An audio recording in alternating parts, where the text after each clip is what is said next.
everybody, and welcome to the Tuesday night music show. Syndicated tonight. We're recording early, just because it's got to work that way this week. And I want to thank everyone for joining us this week. We've got a lot of people here hanging out, and I'm glad to see you. And if you've got anything to interject later on, let us know in the chat. Howie's going to monitor that. Speaking of, Howie is our guy. Howie is our superstar engineer, producer. He's my wingman. Yes. What's up, Howie? Always with you, brother. Always. And as always, we have Pastor Jay from Swingin' Temecula. And we love that guy. We love him too. 7-Up. Of course you are. Now, we all hung out earlier today, right? Yes, we did. We did. Because it was almost the end of the world. I'm still not right about it. I'm really not. It's going to take days, maybe weeks for me to recover from. You know what? Your predictions were correct. There were the marked safe from the great, outage and blah, blah, blah. I haven't been on yet. And that's kind of the best part is I'm just like, you know what? I made it 6 hours without Facebook and Instagram. Well, let's see how long we can go. Yeah. I think I made one post that says something like, so what, this wasn't the end of times after all? Yeah. Well, I've got thunder, lightning, and rain in Temecula at night in October. So it could be you're freaking about that, aren't you? Well, I've got about 30 minutes of video that I'm going to cut down to single clips because it was spectacular to see. Now, you guys take for granted you have weather. I don't. But granted, when you guys are also freezing to death and things are like cramping up, I'm at the pool getting you're sipping on mojitos at 10 in the morning. Yeah. Yeah. So there's a give and a take. There is.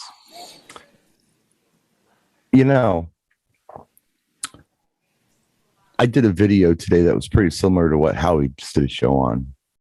Yes. Yeah. A little different, though. I was doing more of a cost analysis thing because I'm putting together this rig for my nephew's wedding that's coming up, believe it or not, on a Wednesday, which is really weird. That's awesome, though. Wednesday wedding. It is. I've told this story before. I don't know if I've told it in the chill room or not while we were recording, but my nephew contacts me and says, "Hey, I'm getting married." Like, cool. He's like, "Okay, I'm getting married on a Wednesday in October. Can you come?" I'm like, "Yeah, I can come. You're my nephew. I'll make it down. Week's perfect for me. During the week is better than weekends for me. So yeah, I'll be there." And he talks about, it's going to be really small. Not a lot of people. I'm like, okay, cool. Well, would you like me to bring some music? Thinking to myself, I'll put a Maui 5 Go in the trunk of my mom's new little roller skate car and we'll drive down there. And it's a nice new car. He says, "Yeah, that'd be great. I'm going to need you for ceremony. Here it comes. Yeah. Wireless mic. And we're going to have 75 people indoors for dinner. And we're going to grand entrance. We want a cake cutting song." And, yep. Okay. So, yeah, I took the bait and, I'm happy to do it for him. But it wasn't what I would have offered to do that, but I wasn't offering to do that. I was offering to bring a speaker because there was going to be that many people and he wasn't going to have anything. But now he's having a potluck out in the backyard. He's got a full-blown wedding. Yeah. A beautiful venue with very few people. But anyway, so I'm putting all this stuff together today. And I'm thinking to myself, my gosh, I've got to get this little Colorado Sunlight lithium ion power pack charged. I have to make sure that my Maui 5 Go has a charge in it. I have to make sure that I have a tablet stand, which I lost, by the way. It's in Dad's truck. I had to call Mom to find the thing because it's part of my ceremony system. A lot of prep to do because I'm going to be like at my brother's house tomorrow night. I'm not going to have like my resources that I normally do to grab last minute music, to grab last minute equipment. I got to make sure I have everything tonight before I go. And it got me thinking, geez, if I lost one thing, if the Maui 5 died, if the lithium ion power pack died, if my mixing board died, if my tablet for ceremony died, it would suck. But the big question is, how many DJs out there can actually afford to replace this stuff based on what they're charging for events? That was the big question. Good Are we point. charging enough to cover our costs on this stuff? Because Yes. it's more than just accumulating things, right? I mean, you Right. also have to replace things when they fail. Yep. Rachel talked about that on your show with the laptops. Yes. You know, I mean, and they do Laptops are a fail. big expense. It's a good idea to have backup. But even if you got a backup laptop, right? Let's say, like, I got two Asus Republic of Gamers laptops. One's my main, one's my backup. My backup is newer than my main. It's not that old. And Do you it hardly has any rotate through? problems. Do you like with No. hard drives? Do you if you get a new hard drive, the hard drive you're using now takes a step back. Like every year I get a new hard drive. The hard drive that I've used becomes I physically write number 2 on it, Right. and the new hard drive becomes number 1. So I know I've Right. always and I sync them. Now next year I'll get another hard drive and 2 will become 3, 1 will become 2. So I end up with a stack. I have about 6 Right. hard drives. Right. But I've is got it- plenty of backup in that Right. regard. Exactly. But I just prefer the older computer. It's got Windows 7 on it. I like it better than 8 for what I'm whatever running. you need to use at the gig is what you should use. Yeah, the other one does work though. It works great. At any rate, if my old laptop that I'm using as my main dies and I go to my newer laptop, which is my backup laptop, Yep. I'm still liking. I know I'm liking a backup laptop again. So you need to get another one. Yeah, that's an expense. That's all I'm Of saying. course it is. Yeah. You know, even if you have all the things, you have to be able to replace them. Are you charging enough at your events to do this? Because I don't think some Are you people building into the cost what it would cost if the day before the wedding you're doing this Saturday, your laptop went out and your speakers went out? just in general. you I mean, gonna do?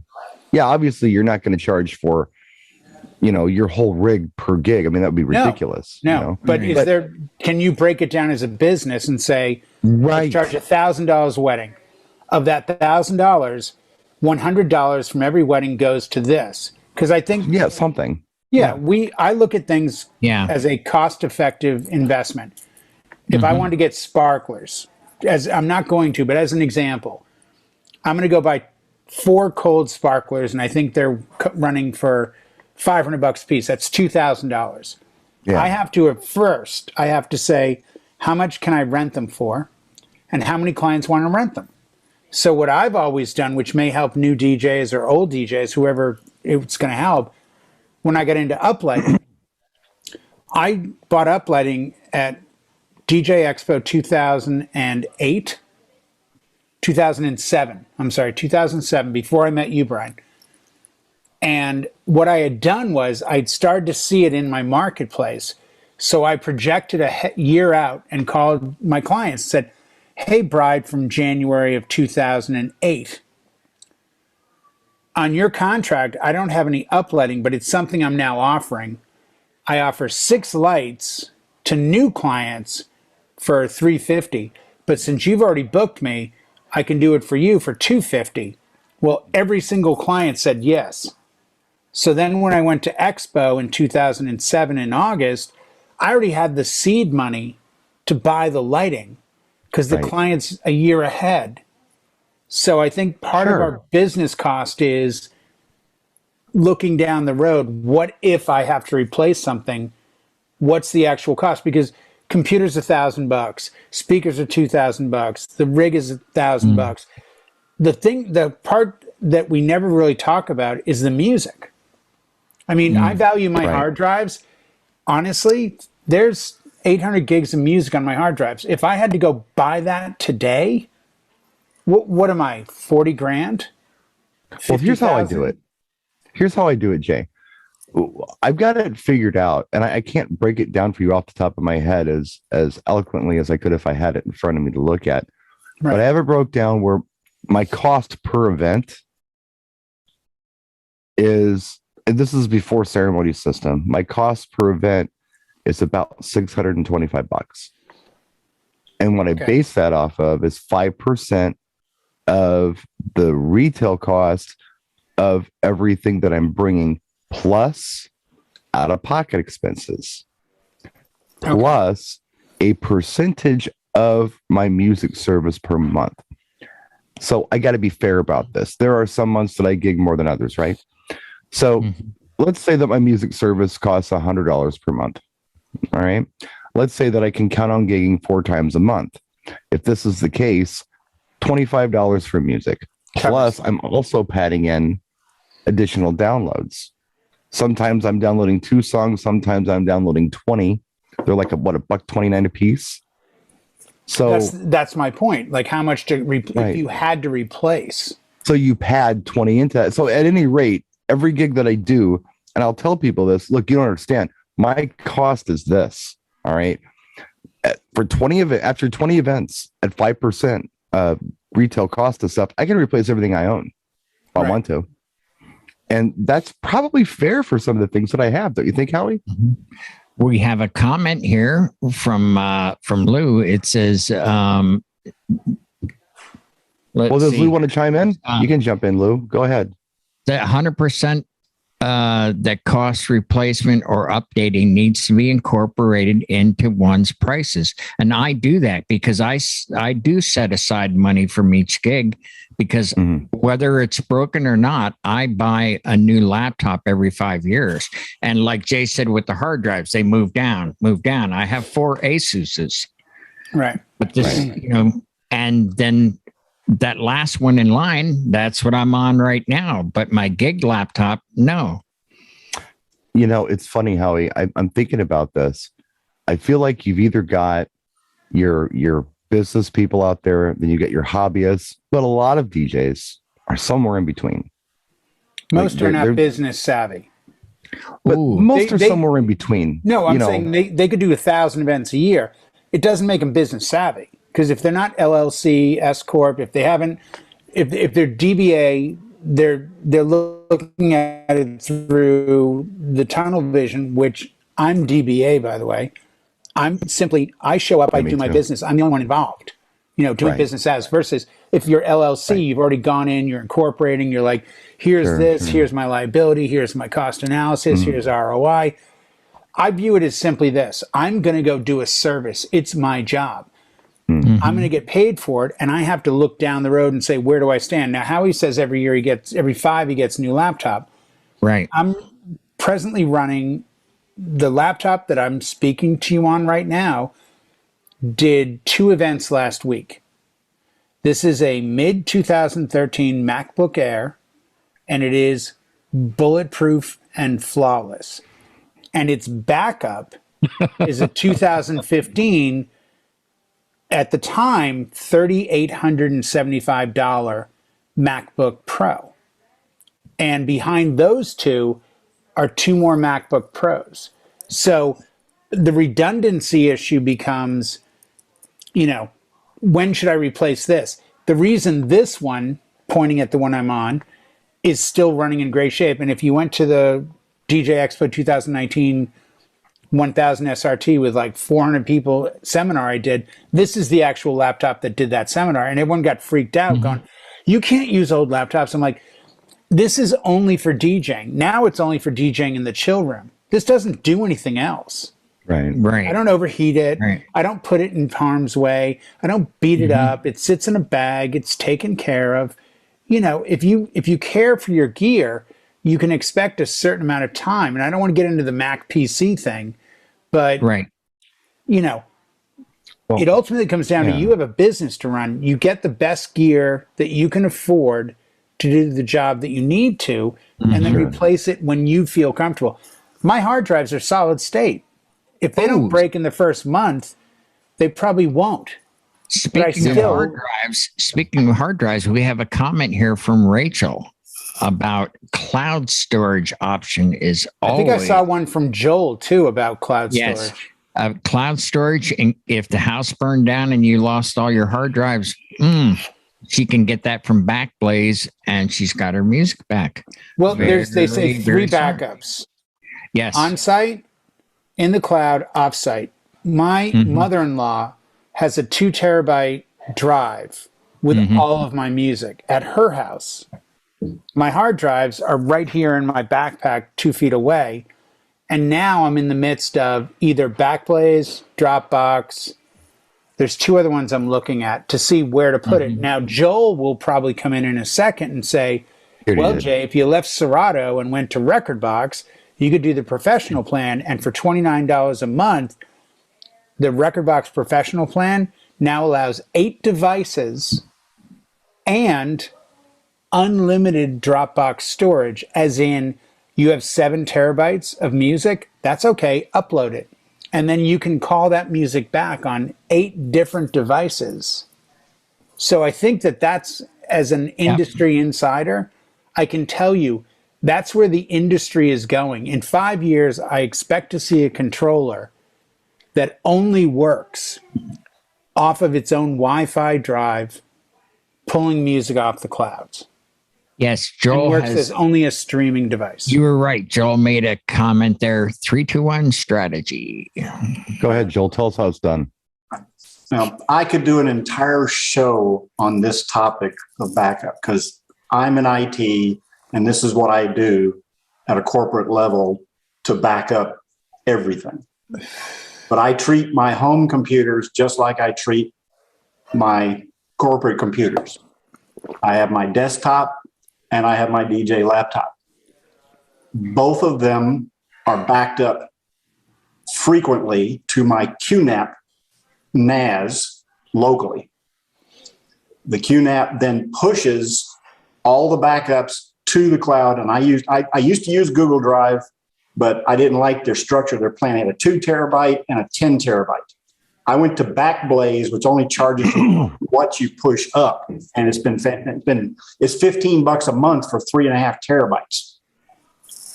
Unless I need a file back, then I'm going to charge you for it. But again, if my house burned down right now, for $2,000, I could build a laptop and a desktop and completely restore all of my files, all of my financials, all of my music, all of my playlists, everything on both computers because they're a copy of each other. So, by the way, I have to mention, because you mentioned Backblaze, Pulse turned me on to Backblaze. And as a DJ, here's a benefit of Backblaze. If you upload all your music, they give you 2 options.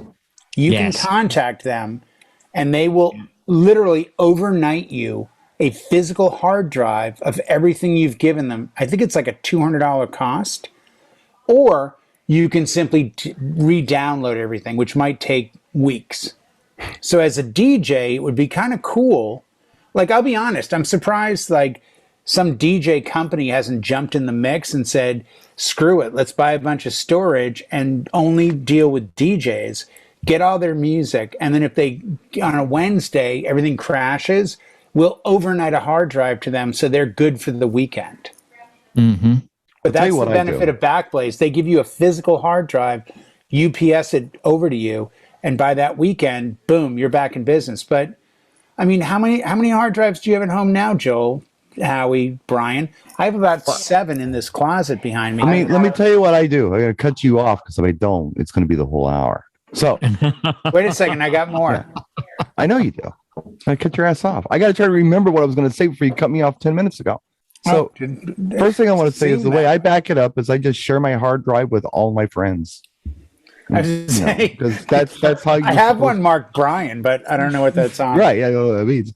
But no, what I was just going to say earlier was, some people are professional DJs. They run this as a business. Some people are hobbyists. I think most people are probably somewhere in the middle there. They do make money at this, or they at least collect some money from this, but they're not necessarily looking at it strictly as business. They do some artistic stuff here and there, which, I'm all for. Have fun, do what you got to do. But my point of this whole thing was, regardless, it doesn't matter if you are a semi-pro or a pro, you still need to be able to somehow replace stuff that goes bad. Right. And have those backup plans and have those funds. And that's a cost. It's a cost, right? And if you're lucky, make a little bit of profit while you're at it. Right. It's not enough just to pay for your equipment. What? I know we've become dependent on this technology. It's grown and it's gotten more functional, and everybody uses it. And we've become dependent on it for our business. You got to have a plan. Just like Rachel was talking tonight on the Howie show. Sure. Well, I don't want to give it away, but we're talking about backup plans. When you're DJing, there's also backup plans for your business. Yes. As a matter of fact, DJ Chris Disc mentions Crash Plan for small business works ideal for storage, $10 per computer per month. Yeah.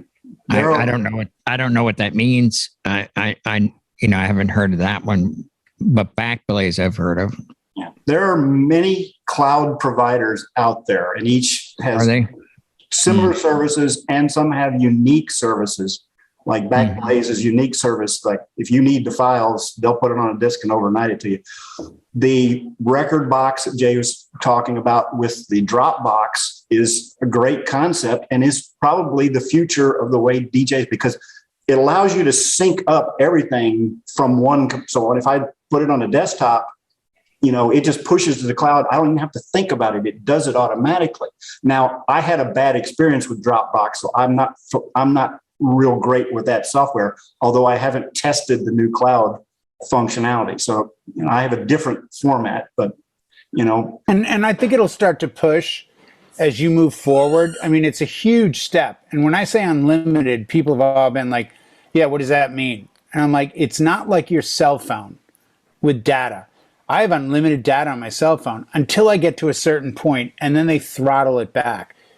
Right. The Rekordbox limited lifetime professional warranty plan. Yeah, pretty much. The Rekordbox professional plan is genuinely set up, because I can't remember what I pay for 2 terabytes on Dropbox a year, but I think it's $120. This would be close to $250 a year, but I can put up 8 gigs or 8 terabytes of music and video and all that, along with other files, by the way, because you have one account. I was going to say 8 gigs, surely not. No, but you guys may or may not remember, we had 2 devices that Pioneer DJ made back in the day called the Arrow and the R1. And they both had something that they created their own Wi-Fi network within the device so that you could get wireless to a tablet and your phone, and it was really cool. But like I said, I think within the next 5 years, you're going to see controllers come out and you're going to go, what am I using for music? Oh, this has this incredible 5G connectivity, and you're going to be able to do this, this, and this. The problem will always be connection. I work the majority of my gigs at 2 different places, and connection is such an issue that I can't stream. Mm-hmm. And I've had this talk with other DJs about streaming.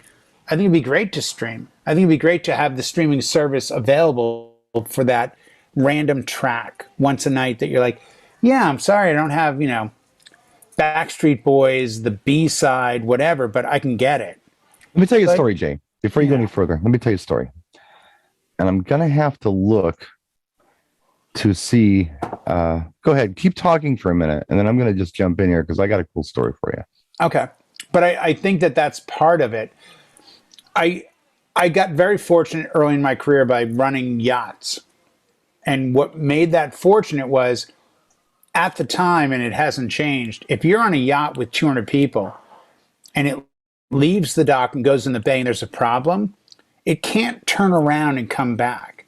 It has to ask the Coast Guard and whoever's running the bay at the time, what's going on in the dock? Oh, we have a boat there. Oh, so we can't come back in and dock? No, you can't come in for 45 minutes. Oh, okay.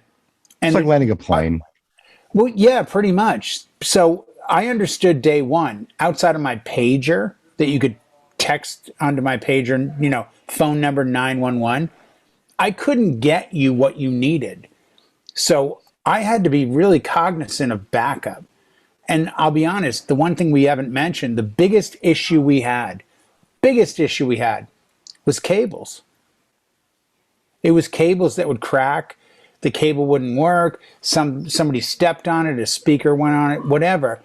So I always went for that end. The music was the last of it because back then it was on CDs. So I couldn't leave you, I could leave you the Platinum series back in the day, which I had the Mobile Beat 400, and I left a copy with every rig we sent out. But, it's that stuff too. It's not just the big high price music. It's the cables. Let me tell you a story, Jay. Phones, whatever. This is my concern. And what I need you to do, Joel and Jay, is tell me why this isn't really a concern. Tell me why I'm being irrational or something. All right. Are you sitting in like a rocking chair on the front porch doing this with a piece of hay out of your mouth? Piece of hay sticking out of my... Yeah, that's the vibe. Overalls? Exactly. There's a bloodhound right next to a thing that has 3 X's on it. So there's a song called Yikin. Are you familiar with it? No. It is a twerky hip hop song from about that would explain 2014. Anybody in the room know what I'm talking about? Yikin. I bet James does. I bet Jimmy Spins probably got that on his playlist. So He's anyway, got a freestyle version. Anyway, so before I started doing these homecoming events, I was asking on social media, just for fun, more of an engagement than an actual inquiry, hey, what do you recommend for new music? And a few people said, yeah, you got to do Yikin. The kids really like Yikin. So, a lot of people never heard of it. But anyway, this is like the big song that several people said you should have. So I thought, let's check this out. So I went on YouTube to hear it. And, very explicit, incredibly explicit. So I'm like, okay, is there a clean version? Yes, there is. And I heard the clean version. Well, okay, fine, I'll grab it. It's $1.29 just in case they ask for it. I have it. By the way, before I go any further, I never played the track. All right. So I went on Amazon. Okay. Steve Bezos, one of the richest guys in the world, runs the site. Pretty tight site, right? I go on there and I'm looking for Yikin. Explicit. Oh, clean version. So I click on it and I'm about ready to hit the download button, but some of the lingly in the song was just so incredibly, oh my gosh. I thought, you know what? I better preview it before I go ahead and buy it. Mm-hmm. So I did. And it was super filthy. It was not edited, but it was listed as edited. Wow. I went through the single. They had like the single that you can get with several versions on it. I went through every one of them, and they all said explicit, and I found the clean version within that. And I listened to the whole thing, grabbed it, listened to it again, make sure I didn't miss anything. So my point is this. We are relying a lot on, I guess they're music content providers, on what's good and what's not. So let's say people talking about, oh, yeah, you can just, Beatport. Somebody said Beatport. There are different music services you can use. I know you go on VDJ. There's a bunch of streaming services you can use. Are you going to put your reputation on the line and depend on content providers of music to make the right selection for you? And I'll go a little further before I pause here. The high school that I did, the homecoming on Saturday, the advisor that hired me, I'd worked with them before, but nobody else there knew me. So he was like, yeah, this is the guy you want, bring him in. So I come in and they've got all these younger teachers there, coaches and whatever. And they're like, hey man, good to see you. By the way, all clean music, right? I'm like, oh, absolutely. Absolutely.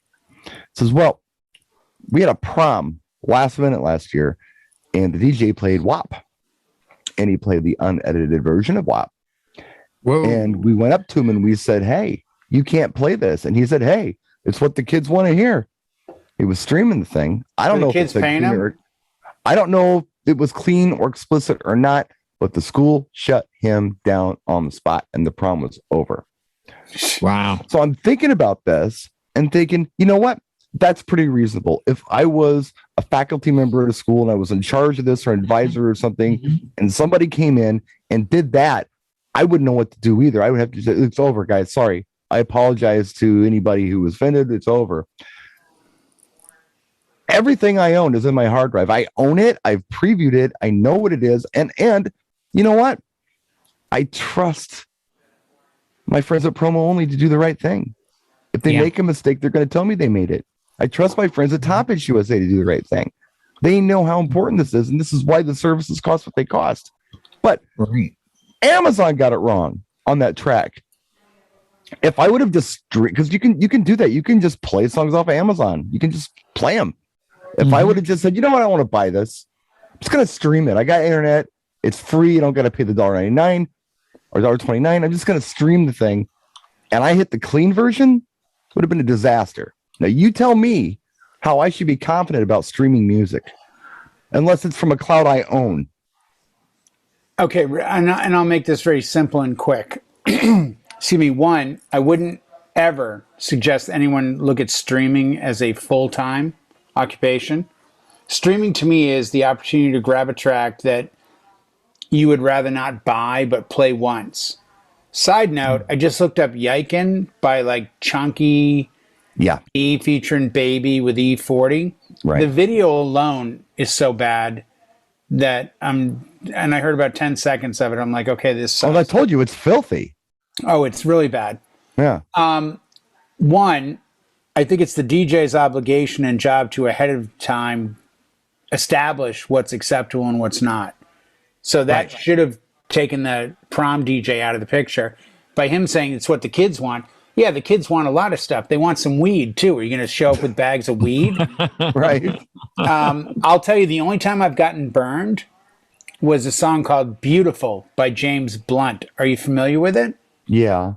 Okay, do you know there's and I know the lyric you're thinking of. No, thinking. I played it at a wedding, and I didn't know there was an edited version. And he goes, effing high. And I was like, and no one noticed it, or apparently no one cared, so I got away with it.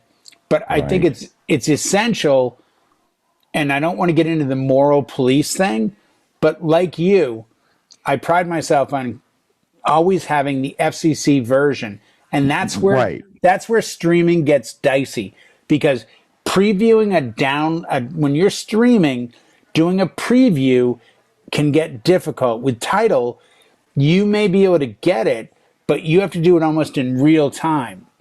So to preview it is where things get a little questionable. So in that instance, or if there's even the slightest thought it might go south, I hit the filter button and put my fingers first and thumb on the knob, prepared to just filter it in one or two directions and then go to the next song. I mean, 7-second delay isn't an option for us live. No, it's not. That's the problem. We can't get in front of it. That's the problem. There is no 7 seconds. This is just why I'm so comfortable with my library. No, so am I. I know what it is. I think and the I'm also comfortable. I'm sorry. I'm just going to say I'm also comfortable with saying people like Nick Hahn and Ada got my back. And when I play a track that I'm not familiar with, that I just downloaded, because I got my updates from Promo or Top Hits on Thursday, and it's a Friday gig, and I don't know this tune. No, you're fine. If it says clean or squeaky clean, I trust my reputation with these guys. I do too. And both of them. But I don't know if I trust Spotify. I don't know if I trust Beatport. I don't know if I trust everybody. Well, you know what? You know where it comes into play? I talked to Christian Saturday after my wedding. He had a gig, and he got there, and the client came over and said, hey, you know what? We've got a lot of Arabics, here, and they'd love some Arabic music. Right. He goes, oh, okay. So he has Tidal within Rekordbox. He looks at his collection, then goes to Tidal and types in, Persian, Arabic, Chaldean, all these different titles. Ends up with a thing called Arabic Chill Lounge. Hits play, starts playing it. Client's like, oh my God, it's perfect. Thank you so much. because not only do they have music, but they have playlists that people have populated. That's where I think it will come in handy. Oh, no. Still, Don't get me wrong. No, I see the benefits of you this. should know. You should. Here, I'll give you a great example. Saturday night, my wedding. This is what it was through another company, so it wasn't my client. It was through a company that I was working with. The bride said for prelude music, she wanted cool indie, and her example was Radiohead. What is it? Arpeggi and Watercolor. There's like one, or Waterfall. There's one song and it's two names. So I put together my own list. Then for cocktails, she wanted electro pop, disco soul. That was what she wanted. And I made my playlist together. And she was beside herself happy. And by the way, if electro pop, disco soul comes up, Purple Disco Machine from Oh yeah, I know Only, Purple Disco Machine. I ran that like there was no tomorrow, along with Daft Punk, because the whole, like, you know, life is music and this and that and digital love, and they were loving it. So, And I appreciate everything you're telling me right now, but you still haven't put my mind at ease. no, I don't think I can. No, I'm never going to be okay. No, it's not going to be okay. Yeah. You're going to have to go song by song. No, I don't. We're, you know, Brian, let's be blunt. We're too old to let go of the reality of owning music. If you're 23 years old and you're a DJ and you're looking around going, man, I don't have all this old stuff, but if I join a streaming service for $10 a month, I can get access to it. Why wouldn't I just do that? Well, let me ask Jill real quick, because I'm curious, and I'm a techno moron. I'm not a technophobe. I'm a techno idiot. So what you're telling me is, I'm thinking I heard you right, because you said a lot of things and it was just a lot of words, because I'm not very smart. What I think you just said was earlier, that you can take your music and put it cloudy in the sky, in the cloud, and then you could stream your own library, right? If you wanted to. You can download. Well, Rekordbox Cloud Won't stream. It's more of an organizing tool, not a streaming tool. You can get access to it. It's backup. The music goes like you have your library, 50,000 songs. Sure. But you're not going to carry 50,000 songs on your USB. Right. You're going to carry 5,000. Right. But you get to the gig and you're missing something, but it's on your cloud drive. So your laptop can bring it down and put it on your USB and you're ready to go. Okay. You're not going to stream from the cloud in that realm. I'm trying to find a compromise where I know the music, I trust the music, and I can still stream it. I would look at something, honestly, like Tidal. I mean, I've tested Tidal. I've tested BeatSource. BeatSource is really good because they're working with another company. But what I liked about Tidal was they had a ton of music from things that I wouldn't use. Like they had tons of like old blues stuff, and they had tons of old rock stuff that, you know, when they asked me to, I got beta tested in with them, and I'm like, fine. I downloaded like 1,000 songs. The only thing I didn't like was that when I closed the computer and then reopened it, all that music was gone. Mm-hmm. So it was only good in the moment. So, Chris, yeah. You know, for now, Brian, think of streaming as, hey man, do you have the live Leonard Skinner version from this? I don't. Oh my God, it's my dad's favorite song, and he's on his deathbed, and he's over there in the corner. It would make I would be like, does he like something else? You would, but there's also a moment where you would say, you know what, damn it, if I can get it, and I don't have it on Amazon, and iTunes is, oh man, wait a second, I have this streaming service. Let me try it if I have good Wi-Fi, if I have good internet. Let me type it in. Oh, there it is. You're working this, man. I feel like I'm in a car dealership, and I'm telling you, hey, man. No, I don't want this minivan. I don't want it because the crash tests are terrible on this thing. I'm like, dude, it's got cup holders, and it's got anti-lock brakes, and it's got backup cameras, and it's the cool color, and it's got rims on it. I'm like, yeah, but the crash test sucks. No. And we're going to throw in free undercoating. But it might be what you need. It's not what you want, but it might be what you need. Okay, Mick Jagger. I'm just saying. because you can't always get what you want. That was good. That was good. I like Can't that. always get what you want. Many of the streaming services have gone in different directions on how they've done it. Now, BeatSource, and a lot of their directions weren't guided by DJs in the beginning of the evolution. Now, BeatSource recently, teaming with Rekordbox, has changed their direction, so they start to provide more and more detail that DJs want to see. But Tidal, Yeah. I have a DJ buddy. We did a party together, and he has Denon SC5000s, and he's got a hotspot on his phone, and he's streaming everything.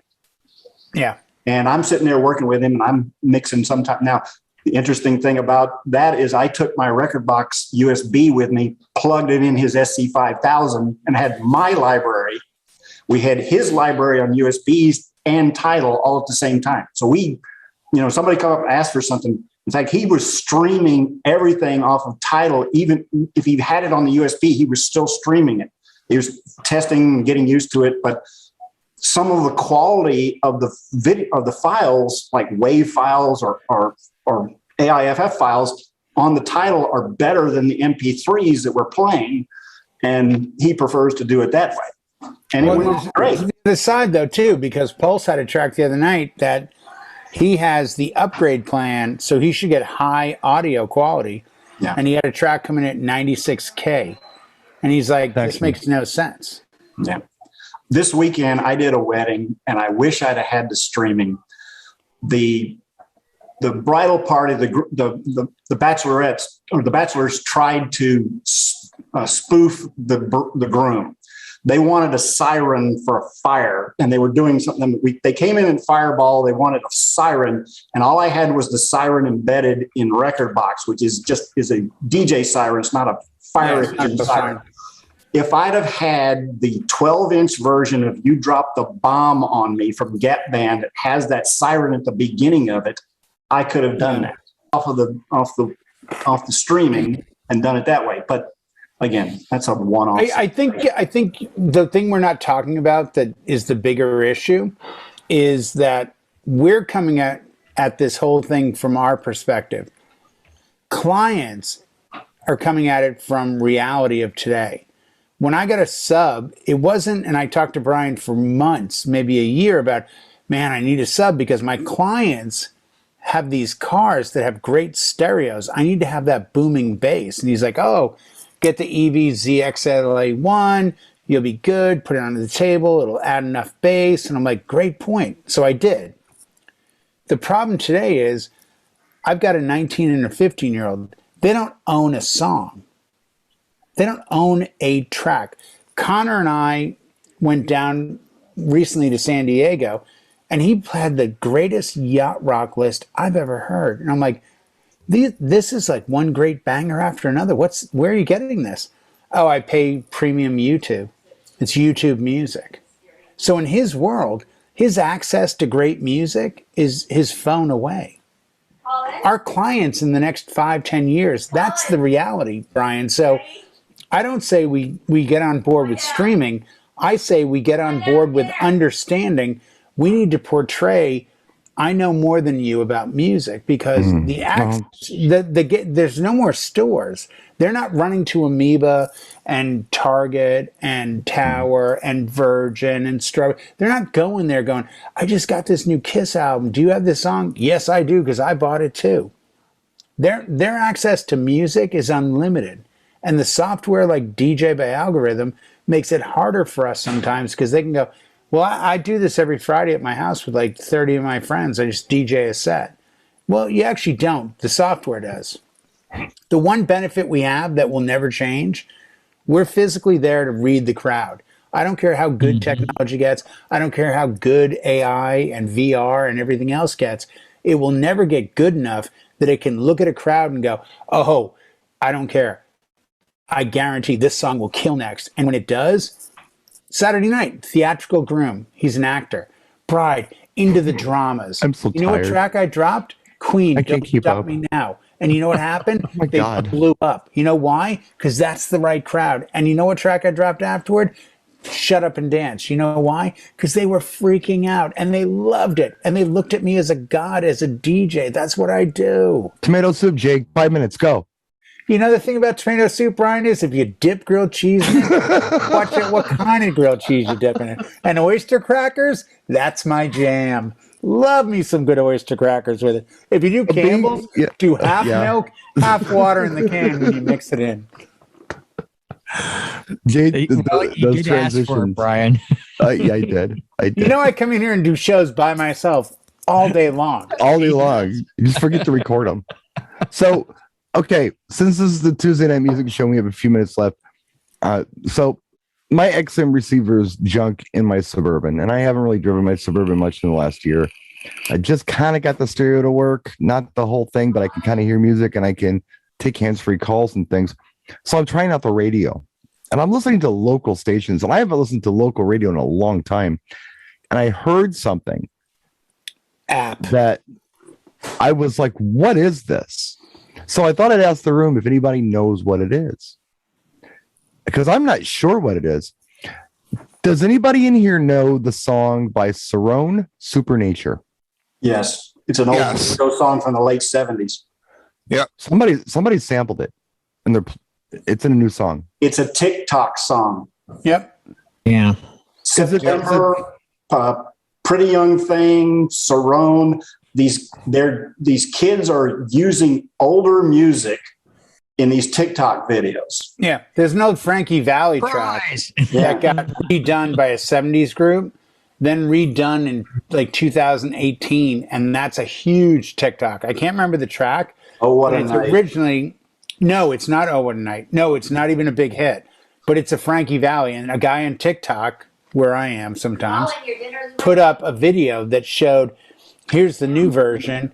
Here's the hip hop version from the like 90s.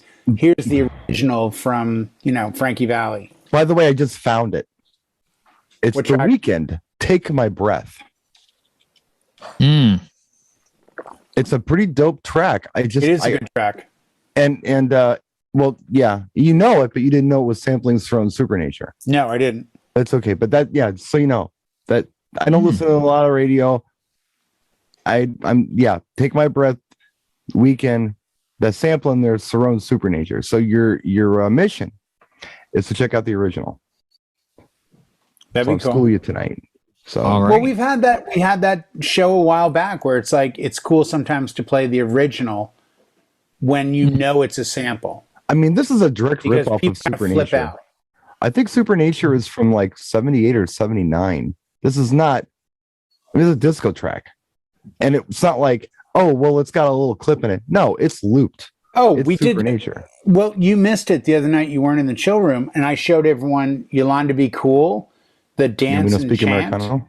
Oh, okay. No, dance and chant. No, I was here for that. Oh, you were here, and then I dropped back to the original from '79, Yeah. Yeah.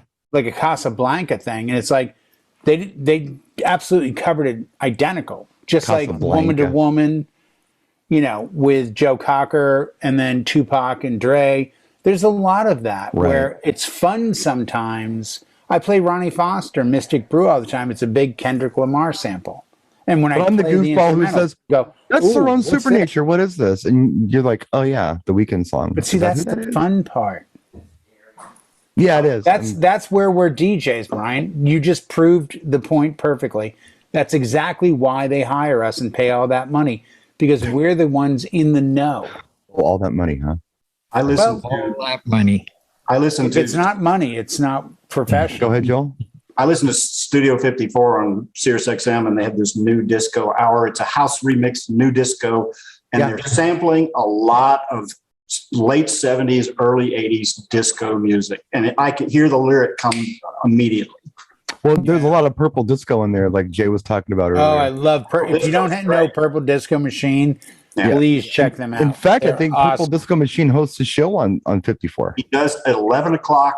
Let's see, from 10 to 11 every morning on Studio 54 radio. Oh, I got to check that. Yeah, I love his Because stuff. I drive to work at that time, and every time I turn it on, there he is. Yeah. Yeah, stuff is Well, great. kids, Right. I'm going to bounce because I got a lot of stuff to do. Got to get ready for my trip. Thanks so much for tuning in, everybody. Thanks to everybody for sticking around. Those of you who did stick around. And we'll open up the room just for people to hang out and stop this recording. We'll see you next week. Howie, Jay, Joel, thank you. Take care, everybody.